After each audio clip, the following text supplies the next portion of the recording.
First నుంచి start చేయనా?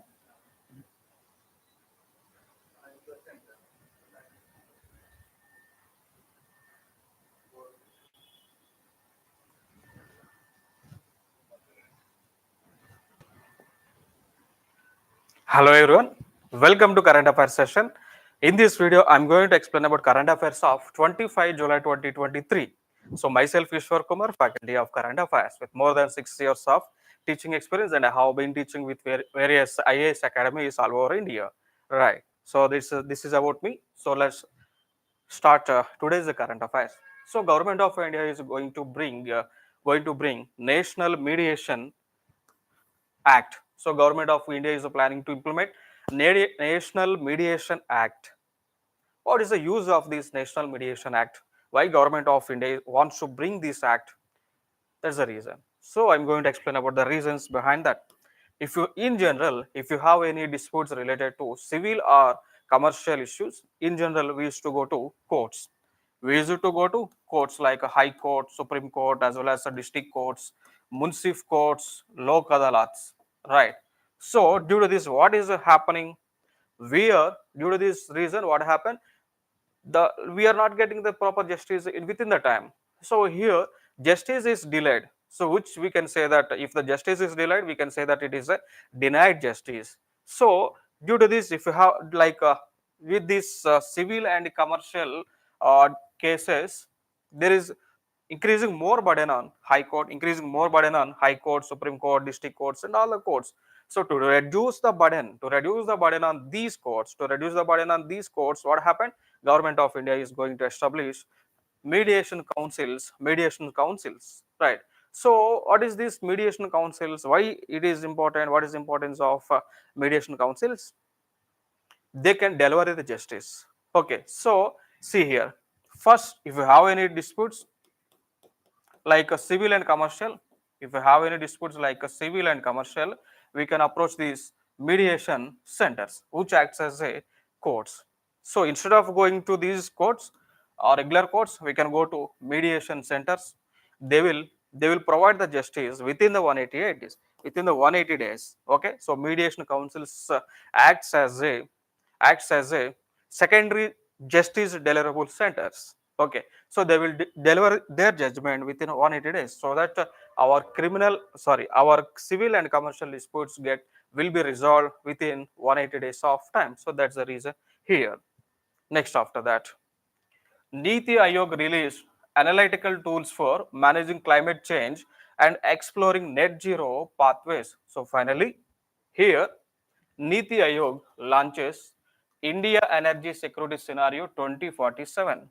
Niti Aayog had launched India Energy Security Scenarios 2047. So what is it? What is the advantage of it? It is an interactive energy platform. So Indian Energy Security Scenario 2047 is an interactive energy platform. It is an open source. It is an open source web-based tool. Okay. So due to that, what the government is going to do, due to that, what the Niti Aayog is going to do, to analyze, to do the analytics on how the people are using, how the people are consuming wind energy, electrical energy, tidal energy, geothermal energy, nuclear energy, and remaining energies. Okay, energies, right? So this is the thing. So that's the main reason. Next, after that, then government Niti Aayog will do the analysis on the companies like transportation companies, industries, agriculture, cooking, and lighting appliances, like how they are consuming the energy. Simple as simple. This website, India Energy Security Scenario 2047, is a website. It is a website which is used to analyze how the people are consuming the energy and how the energy is produced.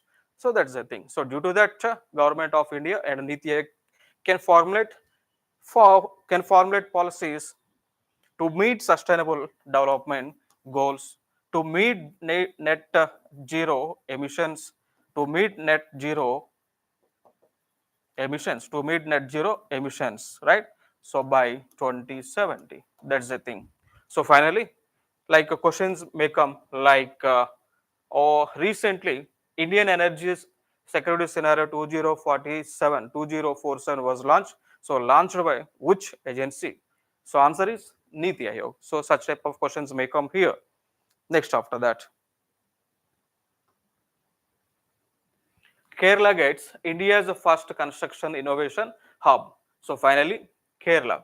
So Kerala is a state, we know that. So they are launching India's first construction innovation hub. Okay, so Kerala is in the news. Why? Because they had launched India's first construction innovation hub. Construction innovation hub. So, what is the use of this construction innovation hub? What is the use of it? What is the use of it? They can explore, they can innovative methods in construction field. That's the reason behind that, right? Next, in some aspects even Kerala is in news, like kerala is the first state Kerala is the first state recognized recognized internet as the basic fundamental right. Kerala is the first digital state in India. Kerala is the first digital state in India. First digital state in India. Next after that, Kerala is the highest literacy state. Kerala is the highest literacy state. Even recently, Kerala had started Metro Water Project. Recently, Kerala had started Metro Water Project, which is the India's first project, which is the India's first project. So Kerala CM is now Pinarayi Vijayan. Pinarayi Vijayan is the first now present chief minister for Kerala. Next after that, this related to appointments. See here, A. Madhav Rao as it's a new chairman and managing director for Bharat Dynamics Limited. So finally, Madhav Rao was appointed as finally Madhav Rao was appointed as chairman and managing director for Bharat Dynamics Limited. Bharat Dynamics Limited. So next after that, what is this Bharat Dynamics Limited? It is a public sector unit. Bharat Dynamics Limited, it is a public sector unit unit established in Hyderabad. Bharat Dynamics Limited works under Ministry of Defence. So what is the Bharat Dynamics Limited? They manufactures missiles, missiles and defense equipment which are needed for the production of India. So Bharat Dynamics Limited is a public sector unit which makes missiles for the production of India, So that's the thing. Next after that, so President of India, so President of India, so she is the 15th President of India. Draupadi Murmu had presented National Geoscience Awards 2022. So our 15th President of India, Draupadi Murmu, had presented National Geoscience Awards 2022. Right? Next, which minister has initiated these National Geoscience Awards? Ministry of Mines. So Ministry of Mines is presenting these awards to the people, to the officers. Like, so then after that, who got these awards? National Geoscience Award for Lifetime Achievement category, Dr. Om Narayan Bhargav received this award. So why he received this award? Because he done research on Himalayas, mines and minerals. He have done research on Himalayas, mines and minerals. Mines and minerals. Next, one more award. One more award. National Young Geoscience Award. So it was received by Dr. Amiya Kumar Samal. Why he received this award? He done research on lithospheric mantle. He done research on lithospheric mantle and found about the whereabouts and the like quality and quantity of mines present in these minerals, in this mantle. Right? Already we know that Earth has three layers. Our Earth has three layers. The topmost layer is the crust, and then after that, if you go interior, you can find mantle. Then after that, if you go to the deep of the earth, we can find core which has both inner core and outer core. So these are the layers of the earth. So this person, Amiya Kumar Samal, has done research on lithospheric mantle. That's the thing we have to know. Okay. So crust, mantle, core. These are the layers of the earth. Crust and topmost layer of mantle comprises of lithosphere. Lithosphere. So that's the thing we have to know here. Next, one more thing. PM to dedicate to nation international exhibition come convention center complex at Pragati Maidan. So as simple as simple. Our PM, our Prime Minister Narendra Modi, our Prime Minister Narendra Modi had dedicated international exhibition come convention center for to our Indians. Okay, to our Indians. So finally, IECC is located where? It is located in New Delhi. So IECC is located in New Delhi. IECC is located in New Delhi. Fine. Then after that, what is that? What is the use of IECC? Why government of India had constructed this international exhibition and convention center? What is the main use?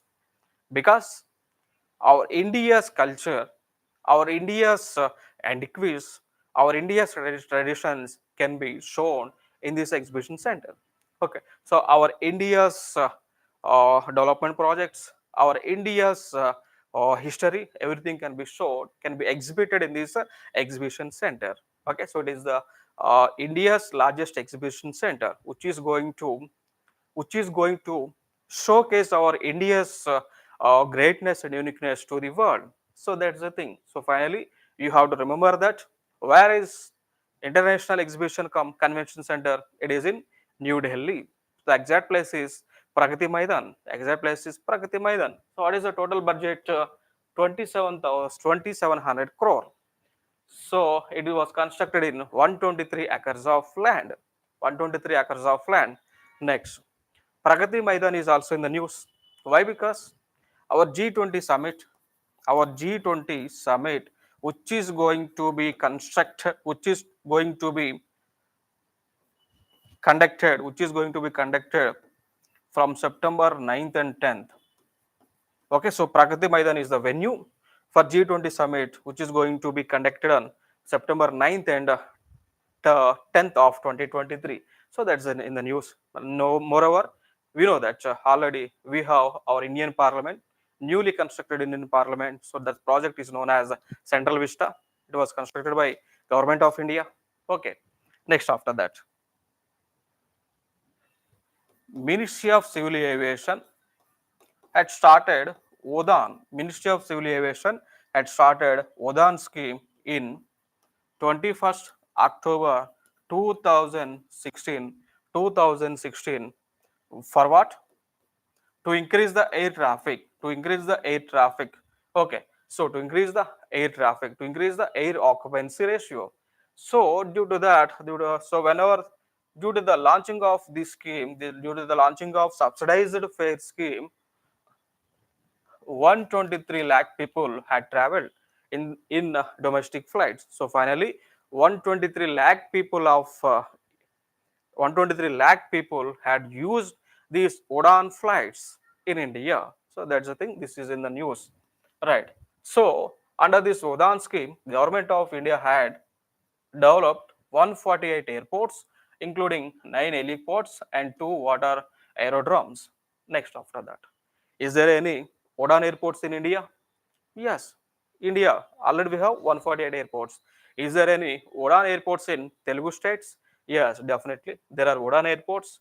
So in the place called Andhra Pradesh, we have Udan airports like Kadapa, Karnool, airport located at Rajahmundry, airport at Tirupati, airport at Vijayawada, airport at Visakhapatnam. Then after that, in Telangana, we have airports like Hyderabad, Begumpet, and Hyderabad, Rajiv Gandhi International Airport. So these two are Udan airports. The above are Udan airports, which are located in the state of Andhra Pradesh. So these things we have to know here.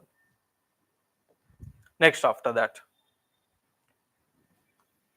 Ministry of Civil Aviation, which comes under Government of India, had given permission to construct 21 greenfield airports. 21 greenfield airports. How many? 21 greenfield airports at various parts of India. Next, after that, as we are dealing about APPS and TSPS, we need to know about, is there any airports, is there any newly developed airports, is there any greenfield airports in Telugu states? Yes, in AP there are three airports. One is at Dagadatti, which is a part of Nellore district, Bhogapuram, which is a part of Vijayanagaram, Oravakal, which is a part of Kurnool.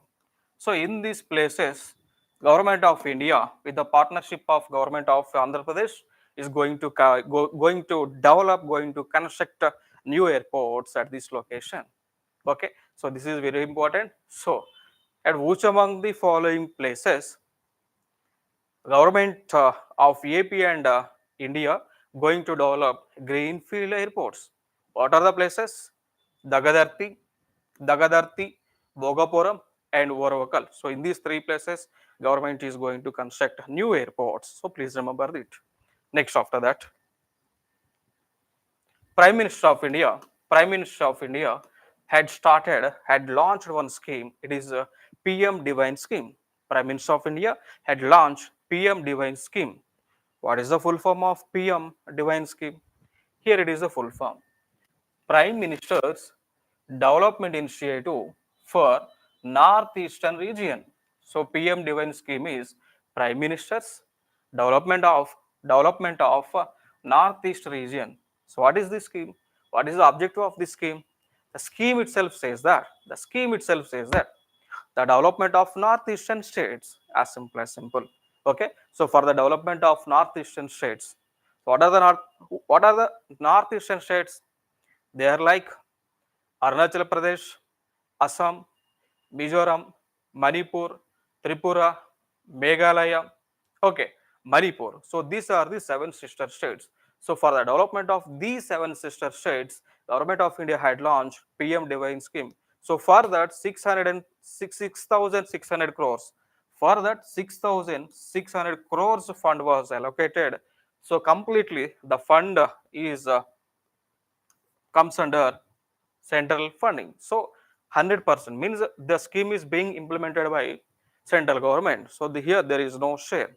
Then after that, what is under for by using these fund, by using these 6,600 crores, what is the government is going to do? To provide facilities like infrastructure development, to provide social development projects, to provide livelihood support for youth and women, and also to construct the projects, to construct the projects, to construct the pending projects. So that's the thing. So please remember it. It's very important. Next, after that, related to infra.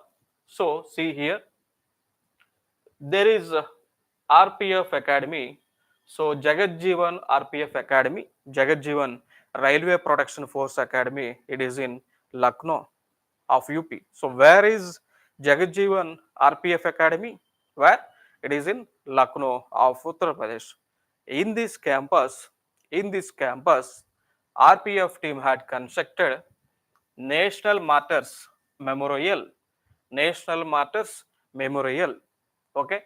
So like question, where is the location of National Martyrs Memorial? It is in where? It is in Lucknow. Please remember it. Why National Martyrs Memorial was constructed? It was constructed on the memory of 1014 RPF personnel. So the persons like Railway Protection Force, the persons of Railway Protection Force who had died in various aspects. So to remember that person, government had constructed National Martyrs Memorial. Okay, so all the names of 1014 personals was engraved in this place. So that's the thing. Please remember it. Even we have India Gate in Delhi. So it is also a National Martyrs Memorial. So the persons who died in a war between Pakistan and India. So all the names of those soldiers, those Jawans, names were engraved on Indian Gate. Okay, so if you have used it, you might see that names of the soldiers who were died in India-Pakistan war. Next after that, government extends Atal Bimit Vyakti Yojana for 2 years. See, Atal Bimit Vyakti Yojana. So it is a scheme launched by Ministry of Labor. It is a scheme. It is a scheme. Atal Bimit Vyakti Yojana. It is a scheme launched by whom? By whom? Ministry of Labor. Right. So Ministry of Labor is the nodal agency for Atal Bimit Vyakti Yojana. Clear? Next after that, why this scheme was launched? To provide to provide to provide financial assistance to provide financial assistance to the workers. Okay, so to provide the financial assistance to the workers, those who have affected by COVID pandemic, those who have affected by COVID pandemic, the persons can get financial support under the scheme called Atal Bhimit Vyakti Yojana. So this scheme was extended. So it's a scheme was extended from 2022 to up to 2024. So that's why this scheme is in the news.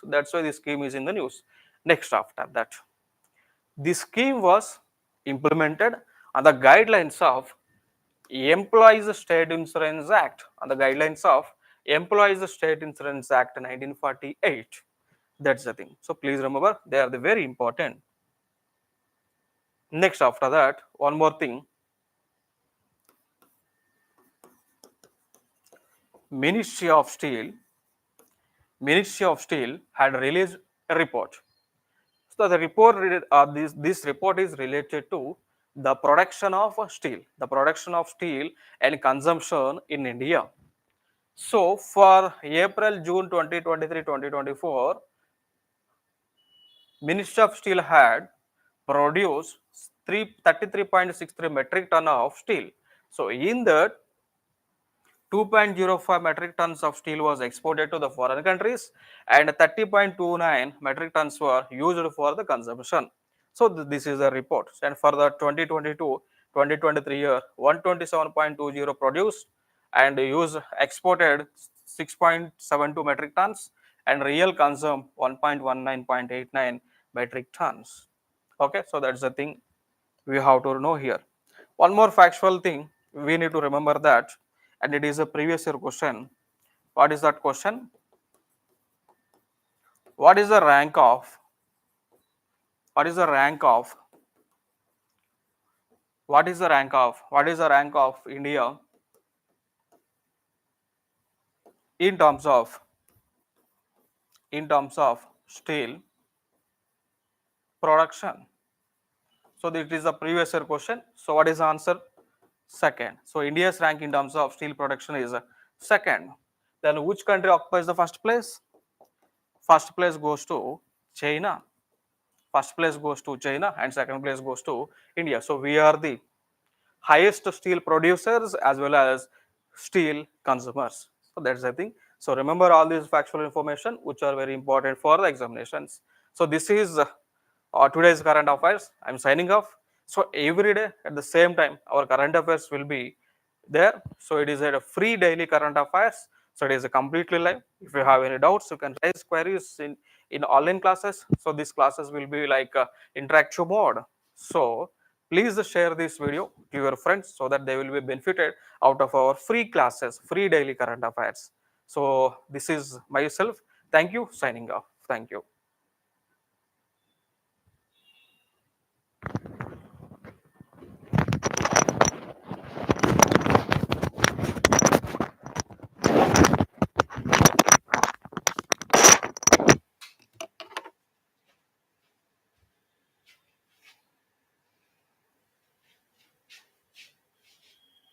అది దాన్ని మొత్తం రాలేదు.